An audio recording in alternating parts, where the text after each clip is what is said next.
Good evening. Welcome to Better Together, sharing our lupus stories.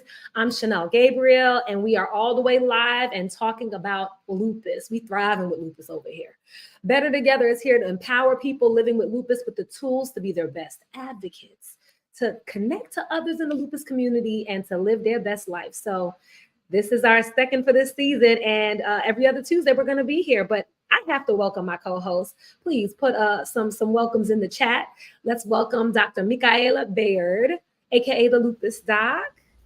Hello, Hey. Chanel. So great to be here with you. I'm excited for tonight's guest and the topic, what's going on your body with lupus. So we're going to get into a deeper understanding of really talking about lupus because often people know that they have it, but they don't really get a chance to truly understand all of the ins and outs of it. No, facts. I was just told it's autoimmune, your body's attacking itself. And that I feel like it's way deeper than that. Am I not? Am I correct? Very much so. We know the human body is such an amazing thing. It's constantly trying to regulate itself, balance any changes that may come across. However, sometimes this just doesn't work out and can lead to illness. So that's what we're going to be talking about. Yeah. We have some really brilliant guests tonight. So one of them is Dr. Shayla Shorter. She is a scientist, educator, and lupus advocate. And she's going to help us explain in much more detail than you've probably gotten in the doctor's office, but in a way that we can all really understand and process. So we're excited to have her. I'm so excited to have her. We also have Lakasha Lee, who is a lupus advocate and educator, the founder of Lambda Sigma Sigma Lupus Sorority Incorporated, the first and only non-collegiate Greek-lettered sorority exclusively created for women living with lupus. And this is just one of the many community service organizations she's a part of. She represents Chicago, Illinois, and fun fact, she is an avid fragrance lover, owning over 100 fragrances. For more than one reason, I'm going to say she is so sweet. And last but certainly not least, we have Khalib Plummer, who is representing Jamaica, West Indies, has been living in the United States for 17 years. She is a strong lupus warrior, a member of Lambda Sigma Sigma, and a radiology technologist by profession. She is the mother of twins, a boy and a girl. It's amazing. And prides herself on reading a book a day, as well as having a very extensive fridge magnet collection from countries all over the world. Oh my goodness. I need to start that kind of like collection. But wait, you forgot our other guests. Who would that be? That'd be all of you that are watching at home. So please make sure you join in the conversation. Use that chat, comment with each other. If you like something you hear, you could feel free to put some emojis, put some purple hearts in that chat. And yeah, you are a part of this process. So, as I said, put some purple hearts in the chat as we meet our first guest who I had the extreme pleasure of meeting at the New York City Walk for Lupus a few weeks ago. So, show some love for my fellow Caribbean sister, Khalib Plummer. So excited to have you. Hi, Hi. Khalid. So great to have you tonight. We have to find out what is the coolest place you've been? What magnet do you have in your fridge you love the best? Um, Most recently, I was honored to go on a European tour in June, actually, and I visited 7 countries. But the most interesting one was Switzerland. Switzerland was like the absolute beautiful, just absolutely beautiful. That Oh, that that that one, I guess, would probably be my favorite. okay, Thanks so for now I'm gonna sharing. have to visit there. Yep, I'm gonna have to visit there. I've been to the outskirts, but I got to see the beauty that you're talking about. But yes, now Khalib, you are here and you are living with lupus. So please take us back. Tell us your lupus story. So I think I'd like to say I got diagnosed almost accidentally. I was not having lupus symptoms. I went for a regular doctor's checkup, and I just noticed because I always keep a check on my labs. I was just noticed my white blood cell count was really low.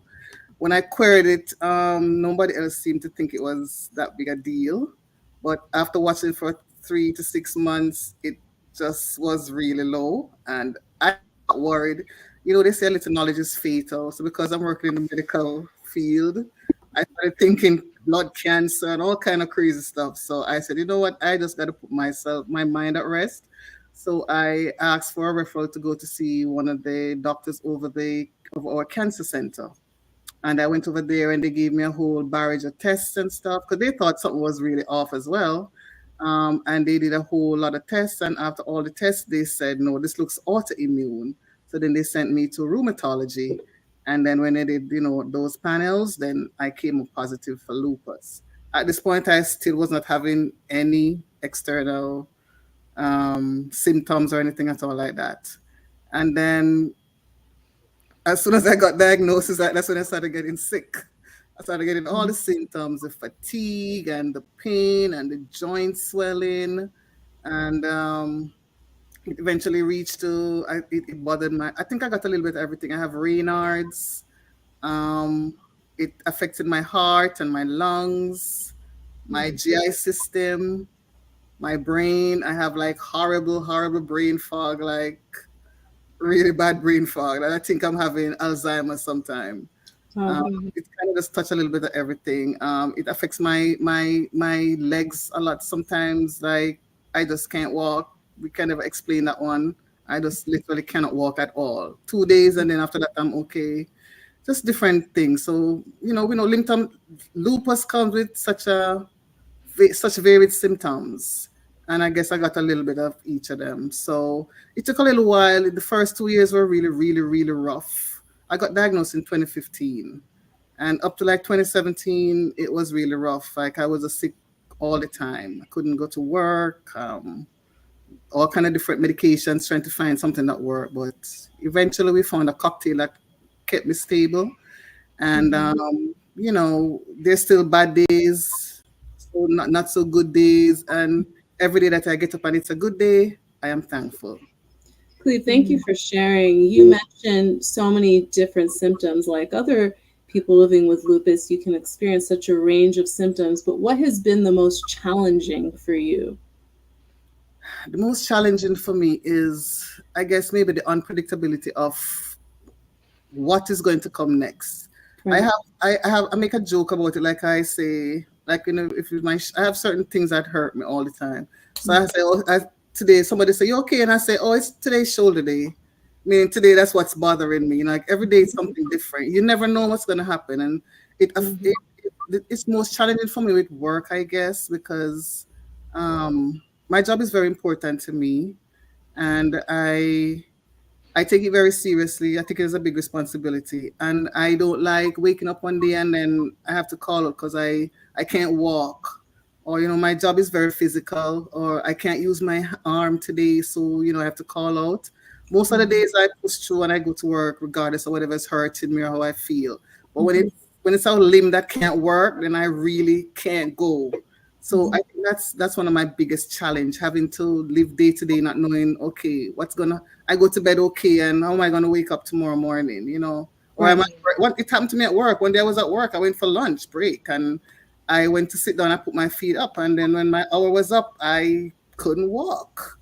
They had to take me out to work in a wheelchair, things like that. It's a little unsettling sometimes, but you get used to it.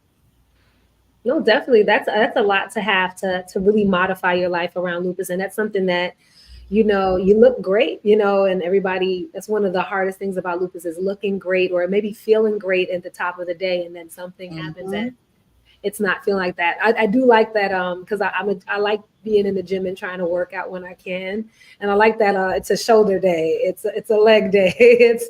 I think I'm gonna steal that. That's a really cool, interesting way to talk about like what's bothering you with others and help them understand maybe too. So thank you for sharing that with us. We know that lupus can take such a big toll on your body, and you shared with Shanelle and I about all of these symptoms you have during bad flares. But what kind of helps you get through it and pushes you through? I mean, you said you show up all the time. How do you do that? Well, I think I'm a woman of faith. I have great faith. And I always try not to be, no matter what's going on, to always try to be positive and think positive. Lupus can be such a depressing disease. Because it's like you feel like sometimes you're always sick, or there's always something going on. There's never a good time or whatever. It's easy to feed into that and just be depressed and just don't want to get up out of bed and stuff. But I have to motivate myself to push through all of that. And I have this thing. We have this saying that we have lupus, but lupus don't have us. And because of that, you push through. No matter what's going on, you just got to try to do what you have to do. And the faith helps. And also, I think being in a position where I help to treat other lupus patients. And when I look at them, I'm like, you know what? I think I'm bad, but this person is going through so much more than I am. And that makes me like say, snap out of it, Khalib. Get on with it, because that person going through hell. Whatever you're going through is like nothing compared to that. So that alone motivates me to say, I got this. Yeah, and you do some great work in the community. I mean, like I mentioned, I saw you at the Walk for Lupus, and you were representing, and we're going to talk a little bit about your sorority in a few. Hmm. But definitely, you are very active in the community, and you're an active member, and you've been walking, you've been really showing out and showing that living with lupus that you can still thrive while doing it. So Yeah, I was at the appreciate walk you. on Saturday as well. Last Oh Saturday, yeah, LRE walk. Me Yeah, too. yeah. Okay. oh yeah. I was about to say that's right. So both of you, oh, we didn't get to connect at the walk. Oh, but thank you so much for sharing your story. And right now, we're going to bring in another lupus warrior and another sister in the Divine Nine. I'm an AKA. She's a member of Theta Phi Theta Sorority Incorporated. Welcome to the virtual stage, Lakasha Lee. So excited to have you. Hi, everyone. Thank you for having me. Yes. So, welcome, Akasha. We are so happy to have you join Khalib on this show tonight. So, it's your turn. We'd love to hear you tell us about your lupus story. Well, my journey started in 1999. That's when I was diagnosed. I was sleeping and I got out of bed and my legs did not work. Similar to Khalid's story, you just could not walk. And then the next day I was fine. But because that was strange, I just went and to see what was going on with me. So I went to the doctor, and a couple of days later, they told me that I had arthritis. But then after my labs came back, they told me that I had lupus. I was familiar with the disease because I knew someone else who had it, and she kind of coached me through it, gave me brochures and pamphlets and websites. So I began looking things up. I was pretty fine after that. And then a few months later, it really hit me hard. I had the full malar rash. I was hospitalized for about a week or so. And after that, kind of went downhill. I was in and out the hospital. Lupus was really being active at that time. Then I started having renal failure, and Mhm. they tried everything they could to stop it, but unfortunately, um, lupus just took over, and I had to be on dialysis for 8 years. And I finally got my transplant in 2017. Mm. Thank God you did. I mean, we had a guest on here that was really still looking for a kidney transplant. And so I know that is, and learning his story, he speaks about men being a man with lupus, and that's another whole other challenging situation. But I'm so glad that you had that. Yeah. But I believe you've dealt with a lot. So I know you don't have the extensive magnet collection that Khalib has, but I know you told me that lupus never stopped you from traveling, right? Right, And right. I think Well, you told me like, you was prepared when you went in. yeah, so when I was on dialysis, if I was going out of town, my dialysis days were Monday, Wednesday, Friday. So if I was going out of town that weekend, I would bring my luggage with me to dialysis because I did the early morning shift. And when my dialysis was over, I would just hop on the plane, have my fun, and come back Sunday night and start all over again, with dialysis. I'm such an outgoing person. I love to party. I just love getting out of the house, more so because with lupus, when it hits you, you're stuck in the house. Mhm. And I don't like being stuck in the house. I've never been the type to stay in the house. So when I'm home, in the house, that means I'm sick. Yeah. So when I'm well, I try to get out as much as possible, because when I'm down, I'm down.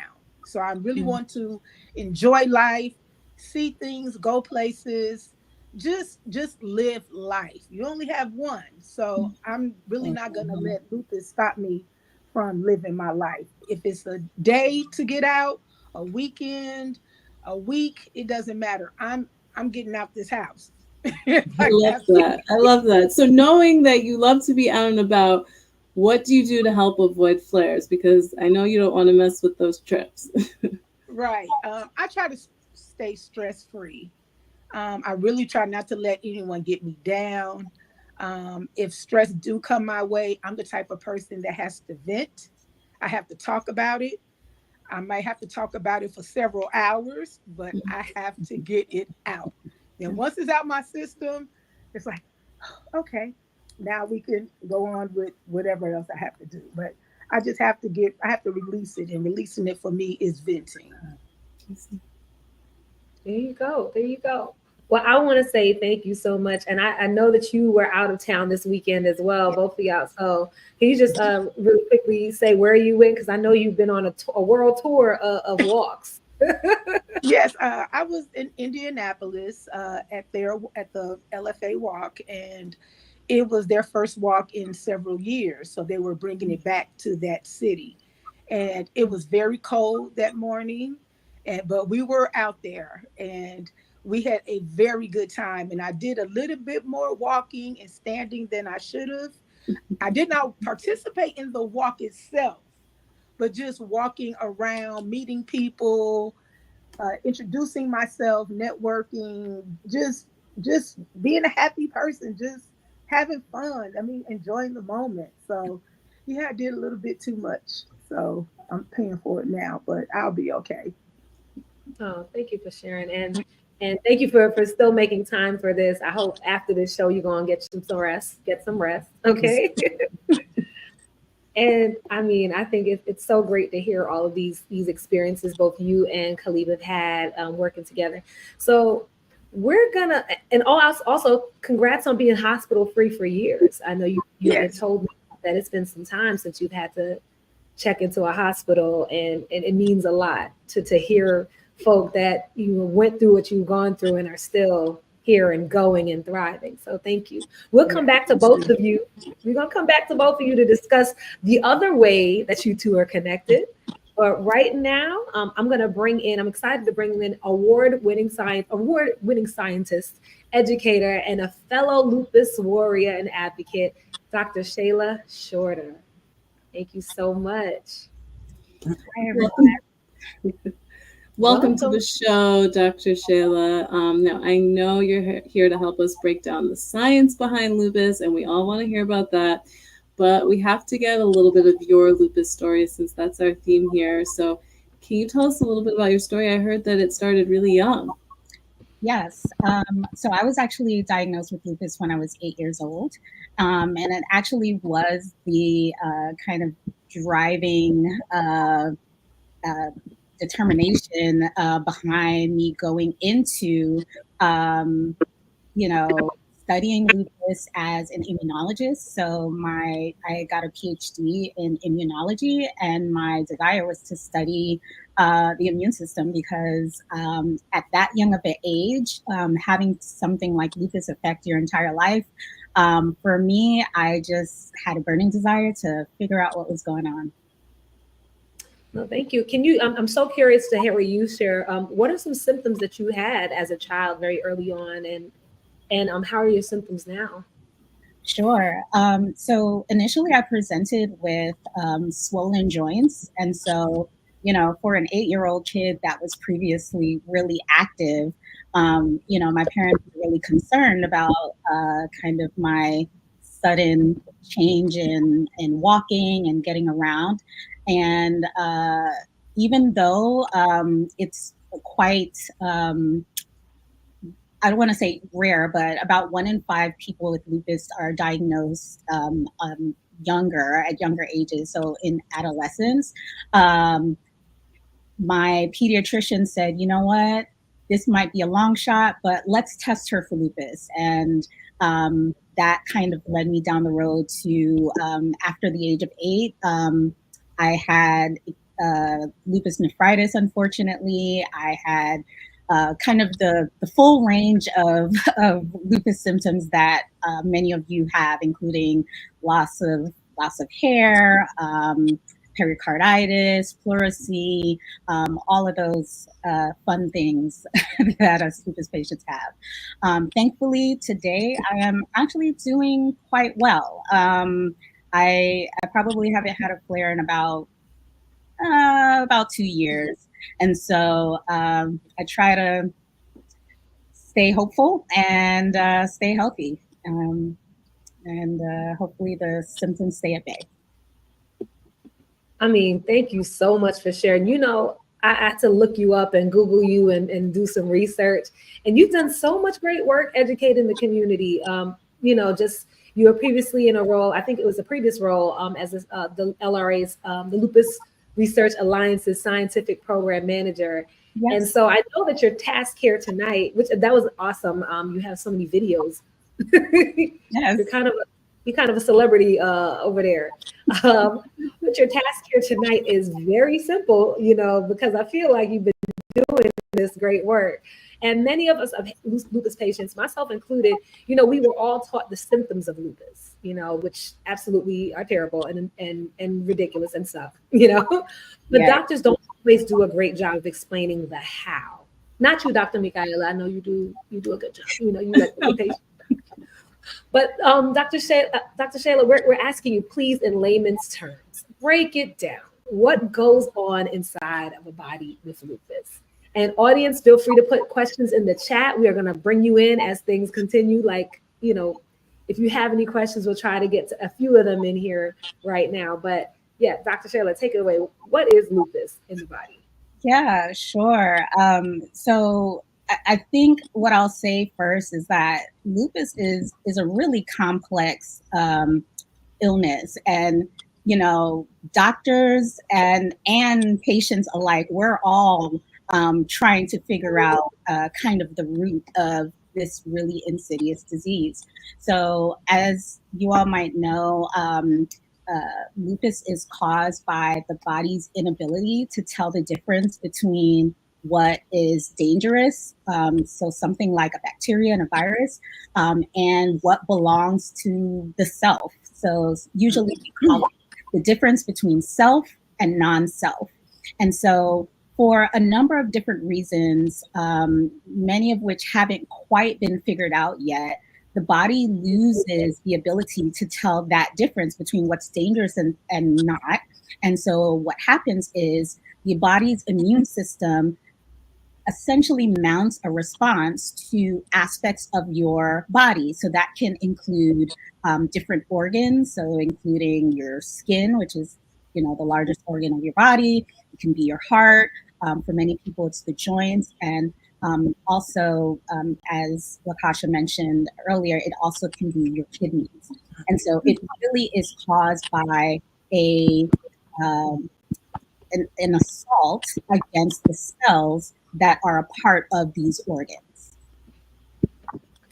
Got it. And how does this, you mentioned a little bit, but I'm just curious on what does it look like in different parts of the body? Sure. Because I know there's so many symptoms, hair loss, the heart. What are just some of the ways, and really surface level? Because I think next season, Lord willing, we're going to be talking about it specifically. But overview, how does it impact? Yeah, so you may have heard that the term inflammation occurs, and that's what causes the damage. And so this inflammation is caused by the many immune cells that are releasing substances that cause, in some cases, swelling, and basically just a condition where usually if it's in the context of clearing out bacteria, you want to have like all those immune cells collecting in one area trying to fight that particular pathogen.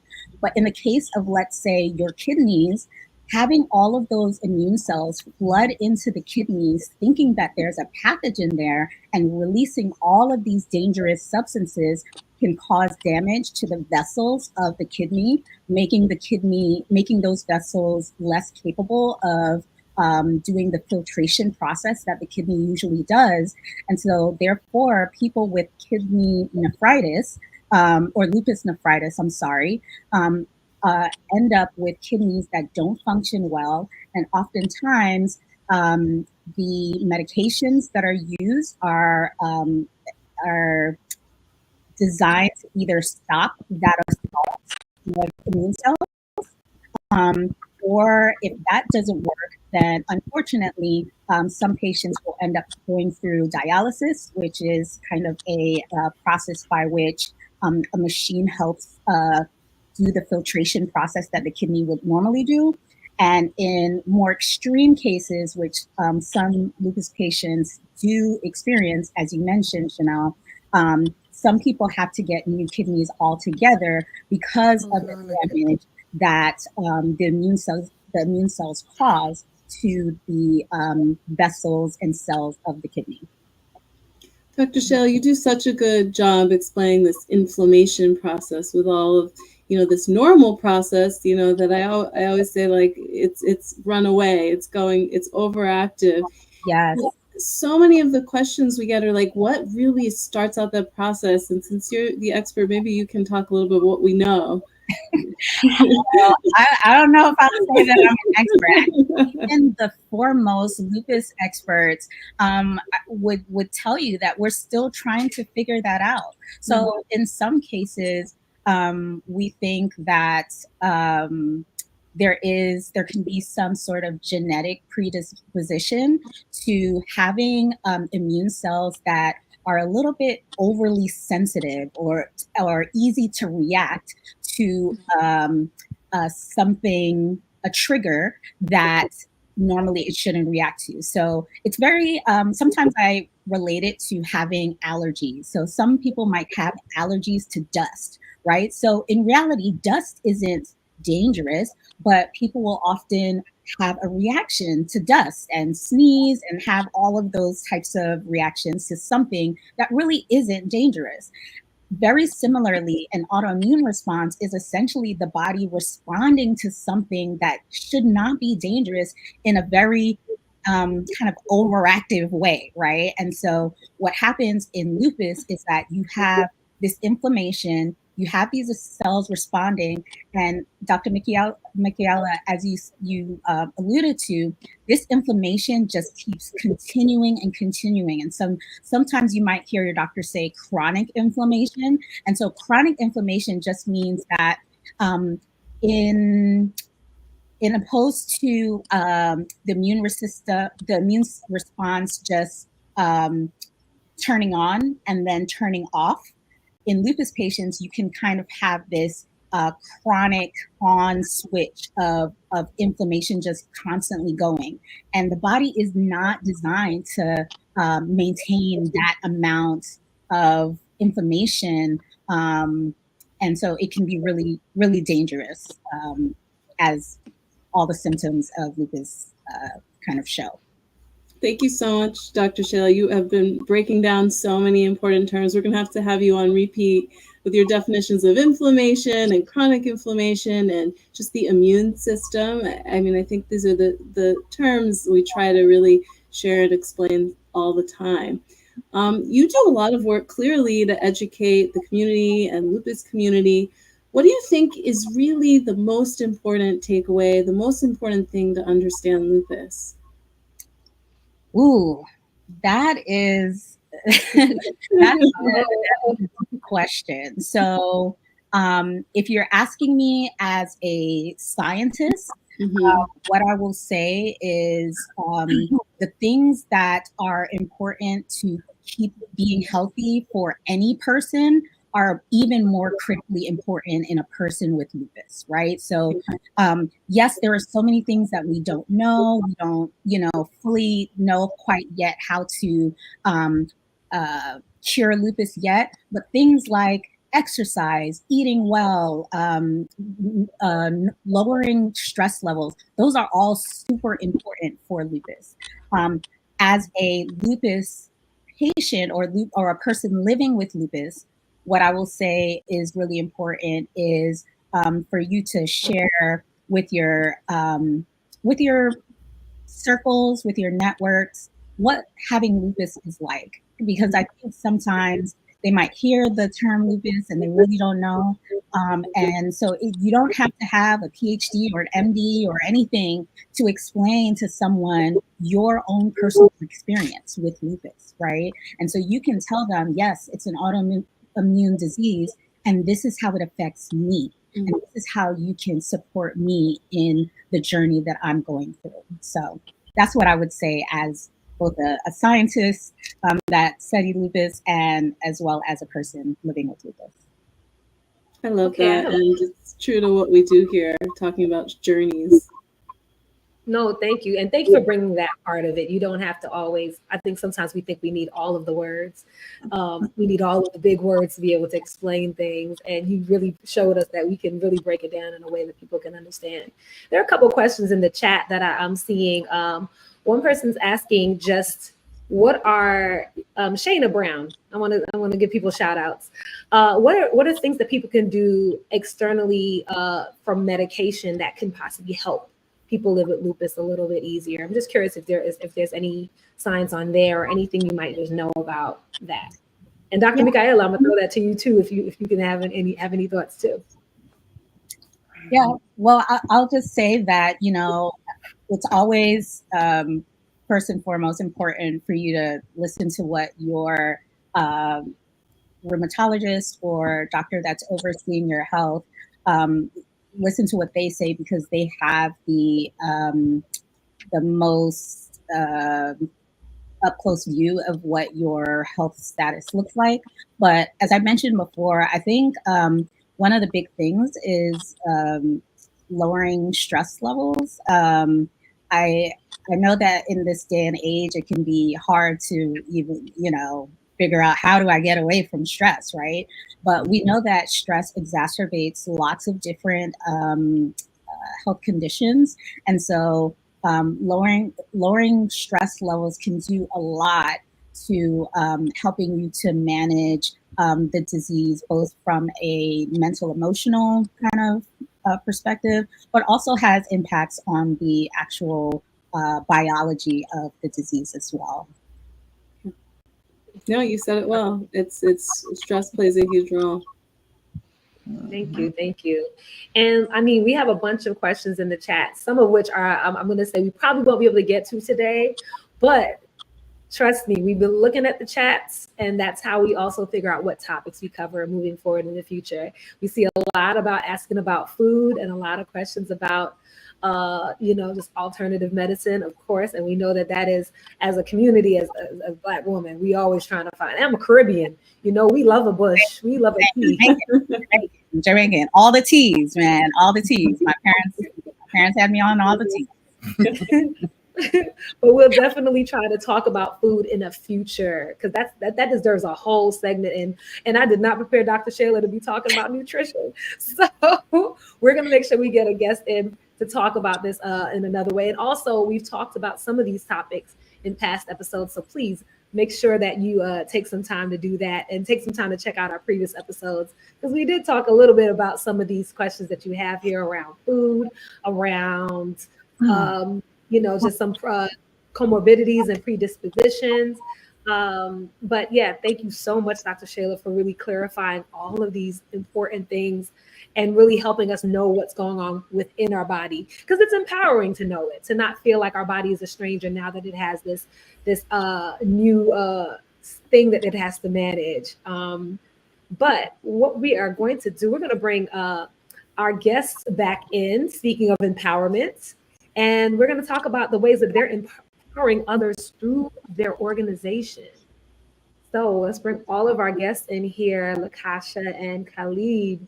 Thank you so much once again. You got to talk about it, Dr. Mika. So yes, we have Lakasha back on the screen, and I want to direct this question to you. So you're the founder of Lambda Sigma Sigma Lupus Sorority Incorporated. So what led to this idea, and how did this all come about? What's your sorority's mission? Well, the idea came about with me being a member of Zeta Phi Beta Sorority Incorporated. I was always attending lupus walks, and when I wore my paraphernalia, women will always come up to me inquiring about joining a sorority, or saying that they couldn't join a sorority due to lupus. So after years and years of doing different walks, it just kind of came to me that, hey, why not create something for women with lupus?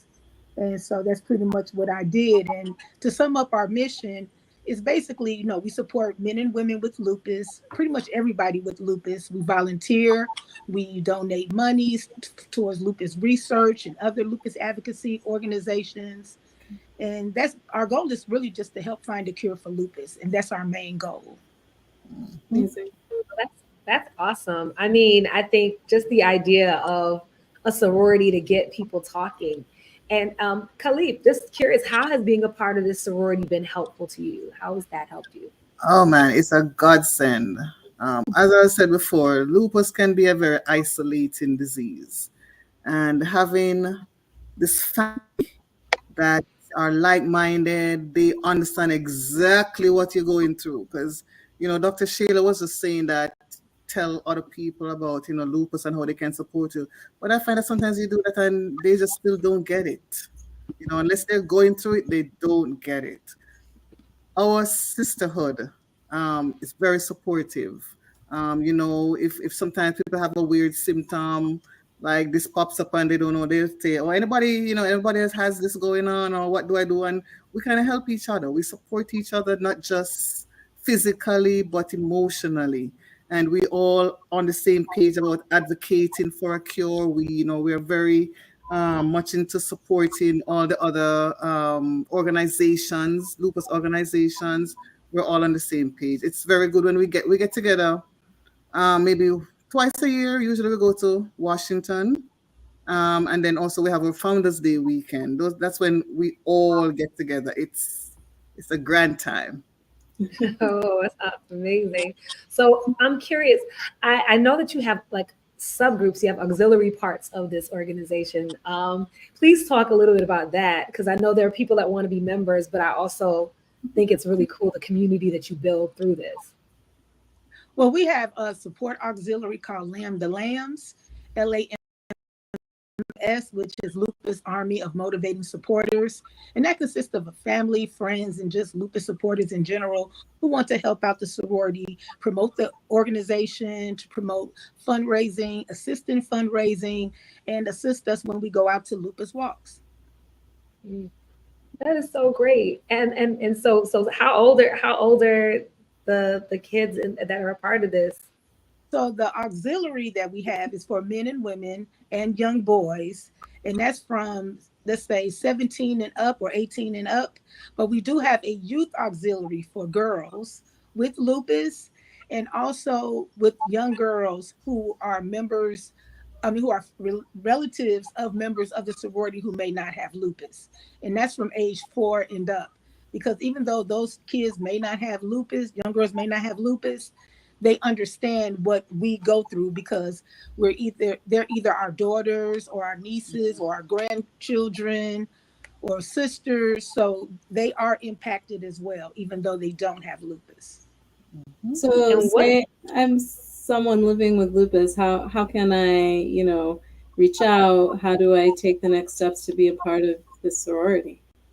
So if you are a woman with lupus and you're 18 years of age or older, and you're ready to promote lupus awareness, advocacy, education, and efforts to find a cure, just visit our website, www.lsslupus.org.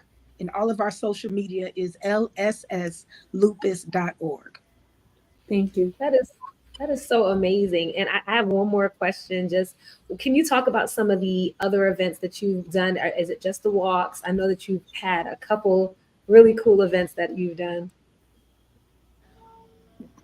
Khalid, you want to I know, answer? You want me to? Khalid, I know we're Well, asking you, the founder. It's amazing, but Khalid, yeah, I know you can super active. founders. Well, one of the things we do now too, we have what we call butterfly and breadsticks. Well, first of all, we have different chapters. So I'm a part of the Delta chapter, which is New York and DMV area. And each chapter has butterfly and breadsticks. We try to do it every month. in our respective states. So basically what this is it's not really a recruiting area because we don't wear our lambda gear. We wear our lambda colors, which are purple and hot pink. We invite whether you're lupus warriors or just friends of lupus warriors, anybody who want to come, we go out. We have different activities. We can go bowling, we can just go have a meal, somewhere we can hang out. And I mean, we can talk about, lupus. And if you're interested, of course, then, we'll let you know how to join us. That is one of the things we try to keep as an ongoing thing. As I said, we do the walks. Everybody does their walks in their own state. But also in Maine, New York, we do our own walk here too. We our chapter does their own walk, and all the other chapters are also encouraged to have their own. We do different fundraising. We have one coming up at the end of October here. We do the popcorn. What's it called again? Double good popcorn. Yeah, we have that coming up. So we have fundraising throughout the year as well. And as I say, we have our Founders Day weekend, which is like a grand event. We have like a 4-day weekend. We do different places, and we usually just get together. We have our balls. We have usually we have some members who are incorporating as well. And then also when we go to Washington, usually April or May, we also have new members also coming in at that time too. We have that. Yeah. Thank you. Did I miss anything, Illustrious? I'm sorry, what did you say? Did I miss anything out? Well, the trip to Washington is the LFA Lupus Summit. Okay. And so I call it the Super Bowl of the lupus community. It's a huge event where all of the pharmaceutical companies, just all the big wigs in the lupus community come out and discuss different things that is going on in lupus research. It's a great event. You get to learn a lot of things, and that's something that we do every year. And also we get a chance to speak with our congressmen, and we actually meet with them. So that's great as well. And we get to share our stories to let them know that we need more funding for lupus research. So that's what we do in Washington. And that's something that we really, really do. That's the business of the sorority. Founders Day is the fun time, but for the business of the sorority is to go to Washington to advocate. Since advocacy is one of our principles, that is something that we're very, very much involved with. Thank you so much, Lakasha and Khalib. This is so great. I know there are so many people out there who would love to have this type of community. And I think having people who truly get what you're going through makes all of the difference. Yes. So, Lakasha, Khalib, Dr. Shorter, thank you so much for joining us and sharing your stories, helping us understand the science behind lupus, as well as the ways to really connect with others. Yes, thank you so much. It's been so great having all of our guests. But now it is time for our special segment on Better Together called Spotlight on Research. Now, this segment invites guests from research sites around the country to better explain the journey that leads to new treatments. And this is how we can fully understand the clinical trial process, the facts, the myths, and also how we can be involved. So I'm very excited.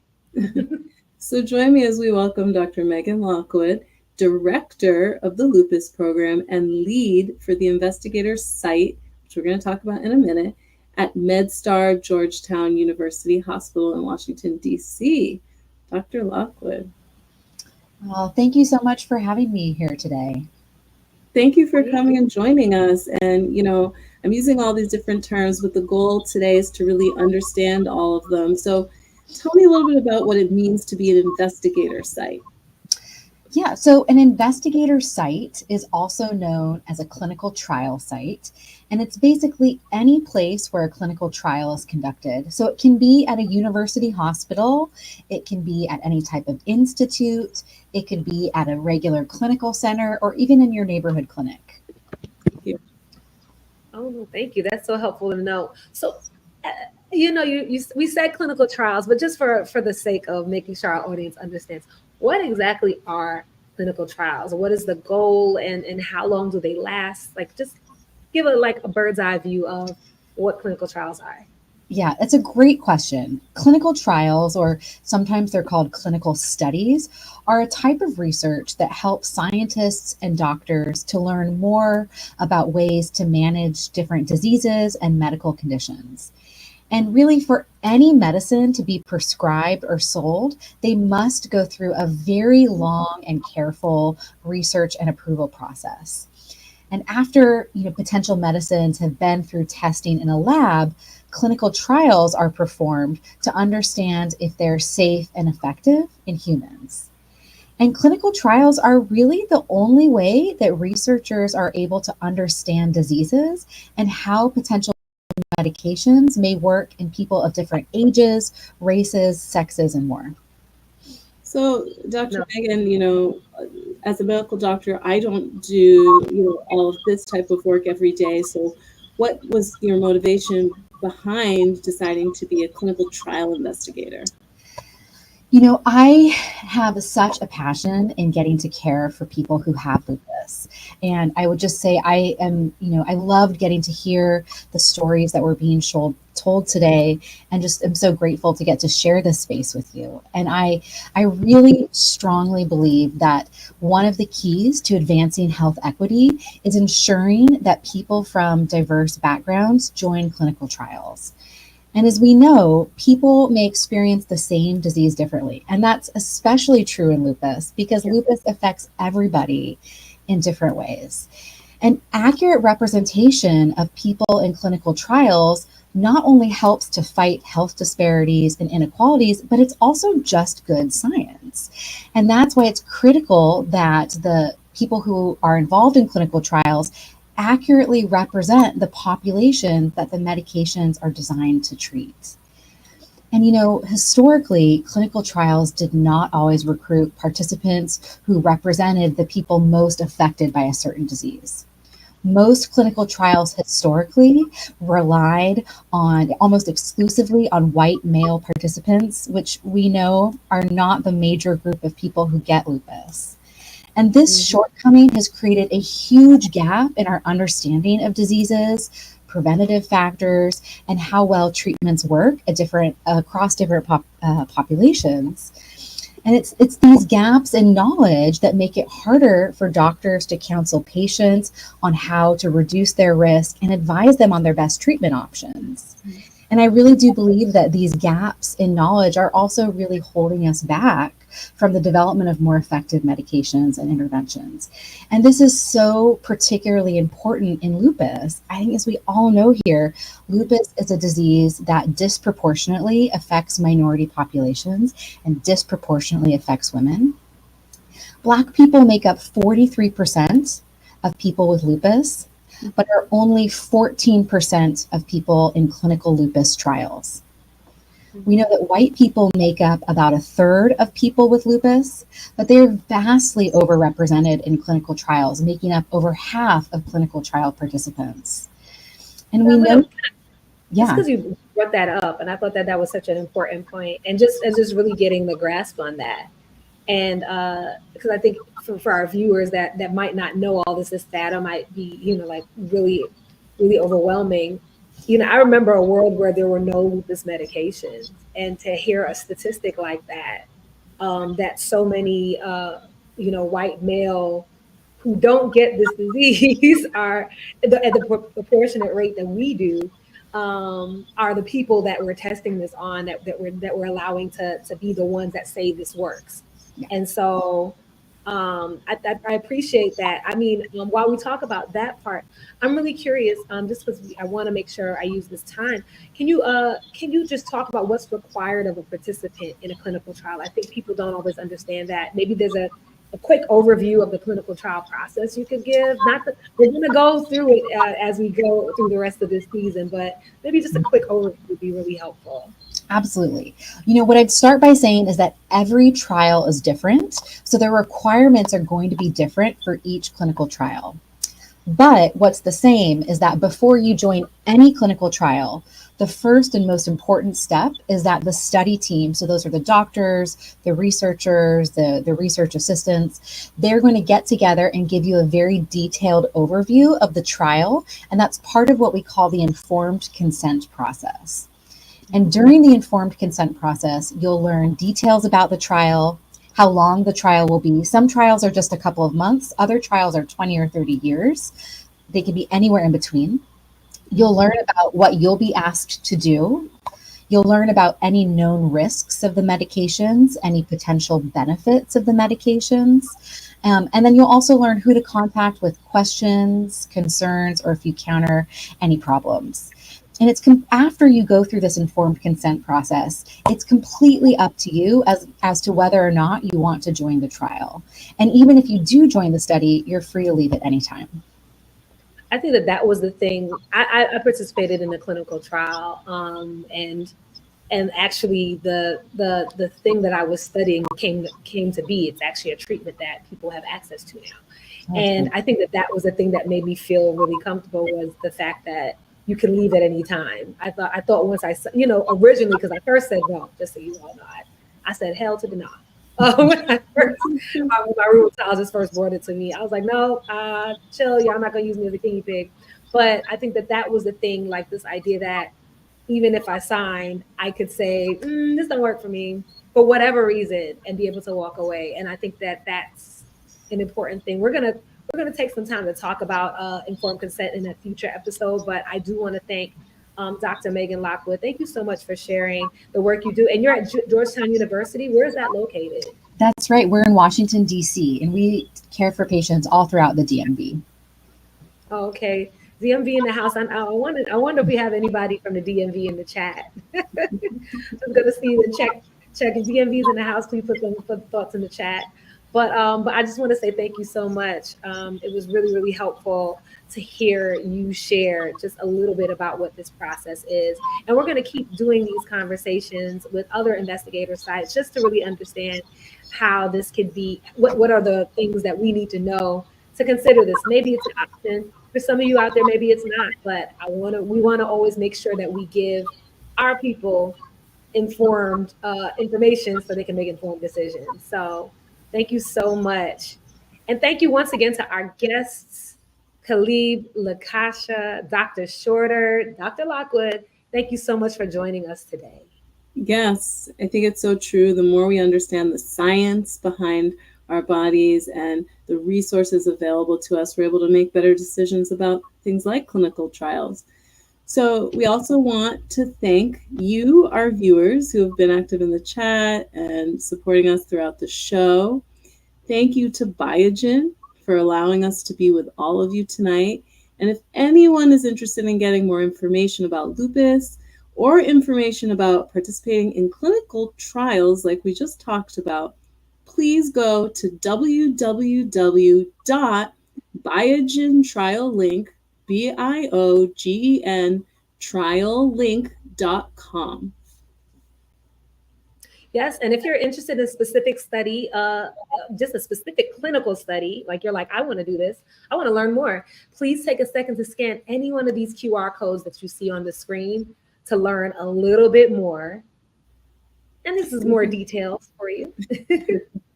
And if you didn't get a chance to scan the codes, we'll share them again at the end of the show. They'll be in the chat. You can find them online. So just join us next week, or I'm sorry, the week after next week, which is Tuesday, November 5th, for the new episode of Better Together, Sharing Our Lupus Stories.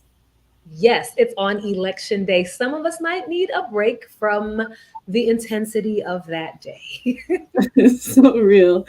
So our topic will be managing the cost of lupus.